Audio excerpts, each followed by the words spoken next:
गुरुजी, शुक्राना गुरुजी, अनंतम शुक्राना हमारे गुरुजी महाराज का। ओम नमः शिवाय। शिवजी सदा सहाय। ओम नमः शिवाय। गुरुजी सदा सहाय। शुक्राना अनंतम शुक्राना। 42nd चैप्टर है हिरण्याक्ष वध।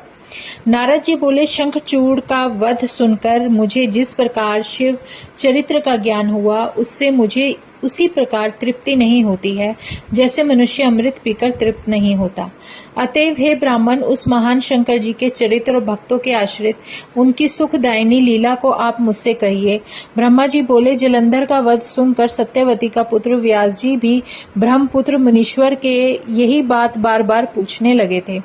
तब सत्यवती पुत्र व्यास जी से सनत कुमार जी कहने लगे, व्यास जी, अब मंगलदायक शंकर के सब चरित्रों को सुनो, जिसमें अंधकासुर दैत्य ने शंकर जी के गणपत्य पद को प्राप्त किया था।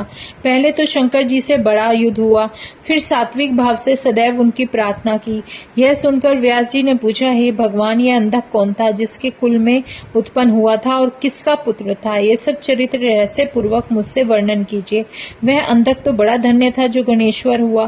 ब्रह्मा जी बोले, व्यास जी के यह वचन सुनकर ब्रह्मा पुत्र सनत कुमार जी महेश्वर का सब चरित्र शुक्र के पिता को सुनाते हुए कहने लगे। सनत कुमार जी बोले, एक समय देवताओं के चक्रवर्ती भक्तों पर कृपा करने वाले शंकर जी अपने गणों और पार्वती के साथ लेकर कैलाश से काशिका में विहार करने आए। काशिका को अपनी राजधानी बना भैरव नामक वीर को उसका रक्षक बनाकर पार्वती सहित मनुष्यों को सुखदायक लीला करने लगे। इसी प्रकार एक समय शंकर जी मंदराचल पर्वत पर भी जाकर जब पार्वती के साथ विहार कर रहे थे, तब उनके अनेक विहारों में जब पार्वती ने अपने कनक कमल से प्रभा वाले हाथों से शंकर के नेत्र बंद कर लिए, तो क्षण भर के लिए चारों ओर महान अंधकार छा गया और महेश्वर का शरीर स्पर्श करने से पार्वती के दोनों हाथों से मद का जल निकलने लगा। पुनः एक बड़ा कराल मुख, भयंकर क्रोध परायण, एक अंधा विराट रूप वाला जटाधारी कृष्ण वर्ण विकृत और बहुत सी रोमों वाला मनुष्य उत्पन्न होकर नाचने गाने हंसने लगा और रोने लगा, घोर शब्द करने और जीभ से चाटने लग गया। उसके अद्भुत दर्शन से गौरी को बड़ा आश्चर्य हुआ। शिवजी हंसने लगे। फिर उन्होंने कहा कि ये जो तुमने आंख मीचने वाला कर्म किया, ये उसी का फल है। इससे डरती क्यों हो? पार्वती जी ने हंसकर नेत्र बंद कर लिए। फिर तो वह पुरुष पहले से भी और घोर हो गया। मतलब हंसी हंसी में पार्वती माता ने उनके नेत्र फिर से बंद कर दिए। तो वो जो जिस पुरुष का जन्म हुआ था वो पहले से भी ज्यादा भयानक हो गया। तब उस भूत को देखकर गौरी ने महेश से पूछा, घोर पुरुष कौन है? किस लिए आपने इसे उत्पन्न किया, अथवा किसी अन्य ने इसे उत्पन्न किया? यह आपका पुत्र है? सत्य कहो। सनत कुमार जी बोले। तब त्रिजग जननी के ये वचन सुनकर सृष्टिकर्ता भगवान शंकर ने कुछ हंसते हुए उसका पुनः पूर्व परिचय देते हुए कहा कि ये आर्य, ये तुम्हारा वही पहले वाला पुत्र है जो तुम्हारे द्वारा मेरे नेत्रों को बंद करने पर मेरे माथे के पसीने से अभी कुछ क्षण पहले ही प्रकट हुआ है। तुम ही ने इसको रचा है। अब तुम ही अपनी सखियों और गणों द्वारा सहित बुद्धि से विचार कर जैसे उचित हो इसकी रक्षा करो। यह सुनकर पार्वती जी ने करुणा पूर्वक अपने अनेक उपायों से उसकी रक्षा का विधान किया। उसी समय हिरण्यनेत्र नामक दैत्य अपने बड़े भाई की संतति वृद्धि देखकर पुत्र कामना से शंकर जी को प्रसन्न करने के लिए वन में तप करने के लिए आया। उसके तप से प्रसन्न होकर शंकर जी ने उसे वरदान दिया। उसने कहा कि मुझे वीर्यवान पुत्र दीजिए। मेरे भाई के तो प्रहलाद आदि 5 पुत्र हैं, परंतु मेरे कोई भी पुत्र नहीं है। मैं वंश रहित हूँ, मेरा राज्य कौन भोगेगा? शिवजी ने तथास्तु कहकर उसे पुत्र प्राप्ति का वरदान दिया और कहा कि मेरा अंधक नामक पुत्र तेरे ही समान बलवान है। तू सारा दुख भूल जा और उसी को पुत्र मानकर पाल ले। उस दैत्य ने शिव पार्वती की प्रदक्षिणा कर उस पुत्र को प्राप्त किया और शिवजी अंतर्ध्यान होकर अपने स्थान आ गए। हिरण्यनेत्र उस पुत्र को साथ लेकर अपने घर चला आया। पश्चात उसने देवता, पृथ्वी, पातालवासियों को जीतकर अपने देश में मिला लिया। फिर तो दैत्यों के राजा हिरण्याक्ष के आतंक से देवता व्याकुल हो गए। उन्होंने सर्वात्मक यज्ञ में कराल 12 रूप प्रधान विष्णु जी की आराधना कर उन्हें पाताल भेजा। उन्होंने वहां जाकर अपनी घोर दाढ़ों के प्रहार से निशाचरों की सेना को मत कर सुदर्शन चक्र से हिरण्याक्ष का सिर काट उसके राज्य पर अंधक का अभिषेक किया। फिर अपनी कराल दाढ़ों पर उठा जल पर स्थापित किया और सब देवताओं ने प्रसन्न होकर उनकी स्तुति की। 12 रूप भगवान अपने लोक को चले गए। हिरण्य नेत्र ने मरने से जब वो मर गया तो सब देवता और संपूर्ण मुनि अन्य जीव सुखी हो गए। अब 43rd है अंधक जन्म की कथा।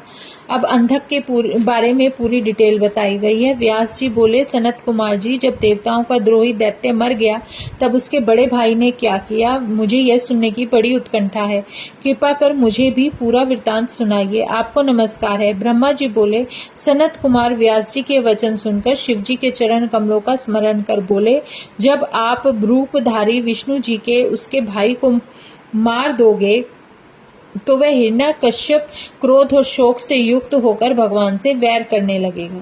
उसने प्रजा को दुख देने के लिए कंदन प्रिय वीर असुरों को आज्ञा दे दी और वे असुर अपने स्वामी की आज्ञा सिरोधार्य कर देवताओं और प्रजाओं का कदन करने लगे। उनके आतंक से लोगों का नाश होने लगा और देवता स्वर्ग छोड़कर पृथ्वी पर भाग आए। हिरण्यकश्यप अपने मरे हुए भाई को जल दान आदि देकर उसकी संतान आदि को सांत्वना देते हुए अपने को अजर अमर अजेय और अप्रतिद्वंदी जानकर एक छत्र राज्य करने लगे। पश्चात उसने मंदराचल की गुफा में जाकर एक अंगूठे के बल बैठे होकर भुजा उठा आकाश में दृष्टि बांध बड़ा ही घोर तप करना आरंभ किया। कुछ काल में देवताओं ने असुरों को जीतकर अपने अधिकार में कर लिया। उधर जब हिरण्यकश्यप के तेज से निकली अग्नि सब लोगों को बाधा देने लगी तो उससे तप्त होकर देवता दुखी होकर ब्रह्मा जी के पास पहुंच गए। ब्रह्मा जी उसे वर देने लगे। हिरण्यकश्यप ने कहा, मुझे कभी मृत्यु का भय न हो, न किसी अस्त्र पाश सूखा वृक्ष गिरिंद्र से मर सकूं, न जल और अग्नि में मुझे कोई मार सके। देवता दैन्य मुने सिद्धे आदि आपकी सृष्टि कोई भी जीव मुझे न मार सके और स्वर्ग पृथ्वी ऊपर नीचे दिन रात में कभी न मर सकूं। तब सनत कुमार जी कहते हैं, दैत्य के वचन सुनकर ब्रह्मा जी ने प्रसन्न होकर तथास्तु कहकर उसको वह वर देकर तप से उठा 40,000 वर्ष तक राज्य करने के लिए असुराधिपति बना दिया। वह राज्य पाकर उन्मत्त हो त्रिलोकी को ही नष्ट कर देना चाहा। उसने अपने सारे धर्मों का नाश कर रण में प्रममता व्यक्त की और सभी देवताओं को जीत लिया। इंद्र आदि सभी देवता व्याकुल होकर ब्रह्मा जी की आज्ञा ले क्षीर सागर में विष्णु जी के पास पहुंचे और विष्णु जी की अनेक स्तुति करके अपना सारा दुख कहा। उसे सुनकर विष्णु जी ने सब देवताओं को आश्वासित कर उन्हें अपने अपने धाम जाने की आज्ञा दी और कहा कि मैं अवश्य ही उस दैत्य का वध करूंगा। देवता अपने धाम को गए। पश्चात विष्णु जी नरसिंह रूप धारण कर उस दैत्य की नगरी में गए और प्रबल दैत्यों से युद्ध किया। उनको मारकर कितनों का संहार किया। फिर निर्द्वंद हो इधर उधर घूमने लगे। कितने दैत्य फिर उनसे युद्ध करने के लिए आए। तब उन अतुल प्रभाव वाले नरसिंह भगवान को देखकर दैत्येश्वर पुत्र प्रहलाद ने अपने पिता से उन जगन्मय की प्रशंसा की और कहा कि आप इनकी शरण में जाइए। इस पर उस दैत्य ने पुत्र को दुरात्मा कहा और अपने वीर दैत्यों को नरसिंह को पकड़ कर लाने के लिए आज्ञा दे दी। परंतु वे दैत्य उसके समीप जाते ही ऐसे दुग्ध हो गए जैसे अग्नि के समीप जाने से पंगे जितनी भी जो पतंग थे वो दग्ध हो जाते हैं। उनके दग्ध हो जाने से दैत्यराज स्वयं नरसिंह जी से युद्ध करने लगे।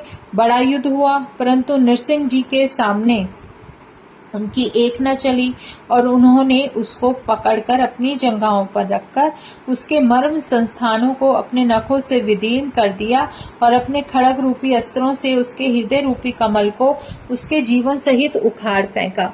उसके सब अंग चूर्ण कर दिए गए। फिर प्रहलाद को बुलाकर पिता के राज्य पर उसे अभिषिक्त कर दिया। सब देवता प्रसन्न हो गए। विष्णु जी अपने लोक को चले गए। इस प्रकार रुद्र से अंधक का जन्म, 12 से हिरण्याक्ष की मृत्यु तथा नरसिंह जी से उसके भाई की मृत्यु और प्रहलाद का राज्य पाना, ये सब कथाएं तो हमने आपको सुनाई हुई हैं। अब ब्रह्मा जी से अंधक को जो प्रभाव प्राप्त हुआ, उसने जो शिवजी के साथ युद्ध किया और जैसे गणाधिपति की प्राप्ति हुई, वह सुनाता हूँ, ध्यान से सुनो। 44 है अंधक की अंधता। मतलब अंधक तो नाम था, उसको आंखों पर पट्टी बंधी रहती थी और मतलब दिखाई तो नहीं देता, लेकिन उसकी बुद्धि भी जो थी वो अंधी हो गई थी। तो उसके बारे में विस्तार से बताया है। सनत कुमार जी बोलते हैं, एक समय विहार में तत्पर हिरण्याक्ष पुत्र अंधक से उसके भाइयों ने हंसी करते हुए कहा कि अब तो तुम्हारा राज्य से क्या प्रयोजन है। तुम्हारा पिता हिरण्याक्ष तो मूर्ख था, जिसने शिवजी की तपस्या से तुम्हारे जैसे नेत्रहीन और विकृत रूप वाले बेटे को प्राप्त किया है। तुम राज्य पाने योग्य कदापि नहीं हो सकते। भला कहीं दूसरे से उत्पन्न हुआ पुत्र भी राज्य में भाग पा सकता है क्या? तुम इसका स्वयं ही विचार करो। राज्य के अधिकारी तो हम लोग हैं। सनत कुमार जी कहते हैं, जब उन भाइयों की इस प्रकार बातें सुनी तो वो सुनकर अंधक ने स्वयं अपनी बुद्धि से विचार किया और दीन हो अनेक वचनों से उन सबको शांत कर रात्रि में निर्जन वन में तप करने चला गया। वहां जाकर उसने 10,000 वर्ष तक मंत्र जपते हुए घोर तप किया और जब इतने पर भी कुछ परिणाम ना निकला, तब उसने अपने शरीर को अग्नि से जला देने की कोशिश की। यह जानकर देवताओं को बड़ा भय और आश्चर्य हुआ। उन्होंने ब्रह्मा जी के पास जाकर उनकी स्तुति की तो ब्रह्मा जी उसे वर देने गए और कहा कि हे दानव, मैं तुम पर प्रसन्न हूँ, जो चाहे वर मांगो। उन्होंने कहा कि मेरे निष्ठुर भाइयों ने मेरा राज्य छीन लिया है, अब वे प्रहलाद आदि सब मेरे भृत्य हो जाएं, मुझे अंधे के दिव्य नेत्र हो जाएं, इंद्र आदि सब देवता मुझे देव और जो कुछ भी है दें और मुझे कोई मार ना सके। चाहे देवता हो, गंधर्व हो, यक्ष हो, सिद्ध हो, किन्नर हो, मनुष्य हो, नारायण हो, सर्वमय शंकर भगवान ही क्यों ना हो। तब उसकी ऐसी दारुण वाणी सुनकर ब्रह्मा जी को बड़ी शंका हो गई। उन्होंने कहा, ऐसा तो नहीं हो सकता, तुम इसको पलटकर दूसरा वर मांगो। तब उसने कहा, तीनों कालों में उत्तम, मध्यम और कनिष्ठ स्त्रियों के मध्य में कोई एक ऐसी स्त्री रतन को मेरी माता बनाइए और उक्त कहे हुए सब वर मुझे प्राप्त हो जाए, परंतु शंकर को छोड़कर मुझे कोई ना मार सके। अब ब्रह्मा जी ने तथास्तु कह दिया। ब्रह्मा जी के ऐसा कहते ही वह स्वस्थ हो गया और तपो जहां पर वो बैठकर, जिस आसन पर बैठकर तप कर रहे थे, वहां से उठकर अपने घर को आए। ब्रह्मा, प्रहलाद जो थे आदि सभी दैत्य उसके भृत्य हो गए। उसने ब्रह्म वरदान से सब देवताओं को जीत कर सब कुछ हासिल कर लिया। सभी उसके वशवर्ती हुए। वह मदांध हो दुष्टों के साथ करने लग गया। मतलब उनका साथ जो था दुष्टों का साथ बन गया। उसने अभी सब अपने जितने भी मुख्य पुत्रों का तिरस्कार करके वैदिक धर्मों का नाश कर दिया। करोड़ों वर्ष तक उसने ऐसा ही वेद, गुरु, ब्राह्मण और देव विरोधी राज्य किया। धन की मदान्ता में ने उसे कुमार्गी बना दिया था। मतलब जो उसके पास इतना सारा धन आ गया था उसके जीत के कारण, उसने उसको अंधा बना दिया था। एक समय जब अपनी सेना ले मंदराचल पर्वत पर गया तो वहां की स्वर्णमयी शोभा से आकृष्ट हो उसने अपना एक अद्भुत गृह निर्माण करना चाहा तथा मंदिर के शिखर पर उसने यह इच्छा पूर्ण भी कर ली। फिर वह वहां कुछ दिन के लिए ठहर भी गया। एक दिन उसके मंत्रियों ने आकर वहां स्थित एक सुंदर स्त्री का परिचय सुनाया और कहा कि परम सुंदरी और परम तपस्विनी भी है तथा उसके पास जटाजूटधारी त्रिशूलधारी एक पुरुष भी बैठा है। उसके समीप में ही एक वृक्ष से बंधा हुआ एक सुंदर वृषभ भी है। ये नंदी जी की बात कर रहे हैं। इस समय उन मंत्रियों ने उस महेश्वर और उसकी भार्या का परिचय दिया और यह भी कहा कि आप चलकर उन्हें देख लो। उसने कहा, नहीं, मैं नहीं देखने जाऊंगा, मेरे देखने से क्या होगा, तुम सब मेरे मंत्री हो, जाकर उससे उसकी सुंदर स्त्री मांग कर ले आओ। ऐसा अंधक ने हुक्म दे दिया। तब उस दैत्यराज अंधक की आज्ञा शिरोधार्य कर उसके दुर्योधन, वैदस और हस्ती नाम के मंत्रियों ने मंदिर की गुफा में बैठे हुए शिवजी के पास जाकर उनके अनेक रूपादि का अनेक प्रकार से हास्य करते हुए उनकी प्रिय भार्या जगन माता दैत्य के लिए मांगना आरंभ किया। उसे सुनकर शिवजी हंसने लगे और कहा, रे दुष्टो, तब तुम मुझसे ऐसा क्या कहते हो? मेरे तो कोई माता पिता भी नहीं है और न मेरा किसी से कोई वैर संबंध है। फिर भी चराचर का स्वामी या गुप्त रहकर अपनी पशुपत व्रत समाप्त कर रहा हूँ। यह सर्वव्यापिनी सिद्धि रूपा मेरी स्त्री है, इनमें कुछ सहने की योग्यता है, जो उचित हो इन्हीं से मांग लो। मतलब वो सब कुछ दे सकती हैं। ऐसा कहकर तपस्वी वेशधारी शिवजी चुप हो गए। इसके पश्चात दूत अंधक के पास लौट आए और जो कुछ शिवजी ने कहा था वह उनको कह सुनाया और बहुत सारी बातें बढ़ा चढ़ाकर सबने कही। उसे सुनकर मूढ़ बुद्धि, मतलब जिसमें बुद्धिता की कमी थी, दैत्य क्रोध से जल उठा और देव की प्रतिकूलता से काम विहल होकर स्वयं ही वहां जाने को उठ खड़ा हुआ। जय गुरु जी, शुक्राना गुरु जी।